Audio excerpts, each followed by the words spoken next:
En lineær funktion har en forskrift, der hedder fx er lig ax plus b. Det vil sige, at når x stiger med 1, stiger y med a, hvilket så gør det til en ret linje, som skærer y-aksen i b. For at finde a og b ud fra en graf, skal man bruge 2 punkter, som ligger på selve grafen. Hvis vi vælger at kalde det første punkt x1, y1, og det andet punkt for x2, y2, så skal vi finde den afstand på x-aksen, der er mellem x1 og x2, og finde afstanden mellem y1 og y2. Derfra dividerer vi y'ernes afstand mellem hinanden med x'ernes for at finde a. Og det vil jeg så vise beviset for nu. Vi har som sagt vores 2 punkter, x1, y1 og x2, y2.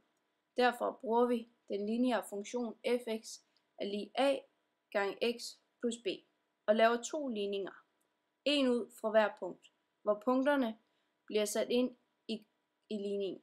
Så ligningen for det første punkt vil blive y1 er lig a gange x1 plus b. Det andet punkt vil så blive y2 er lig a gange x2 plus b. Men vi skal jo finde ud af, hvor meget grafen stiger mellem de 2 punkter, både ud af x og y. Så vi sætter de 2 ligninger sammen til 1.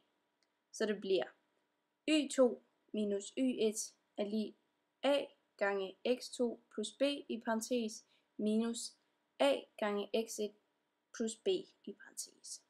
Her ophæver vi parenteserne, så ligningen i stedet kommer til at lyde y2 minus y1 er lig a gange x2 plus b minus a gange x1 minus b, som gør, at b'erne fjernes, da plus og minus går ud med hinanden.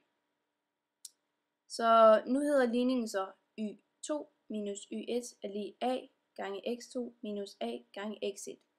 Her sætter vi x'erne i parentes, og så det kommer til at lyde y2 minus y1 er lig a gange ved x2 og x1 i parentes. Derved kan vi isolere a ved at dividere med x2 minus x1. Og når vi gør det, skal vi jo gøre det samme på den anden side af lighedstegnet. Så ligningen kommer til slut her til at hedde y2 minus y1 divideret med x2 minus x1, og det er lige med a. Og herfra får vi så a. Men vi mangler jo stadig at finde skæringspunktet, altså b. Og der skal vi vælge en af ligningerne, vi lavede ud for hver punkt.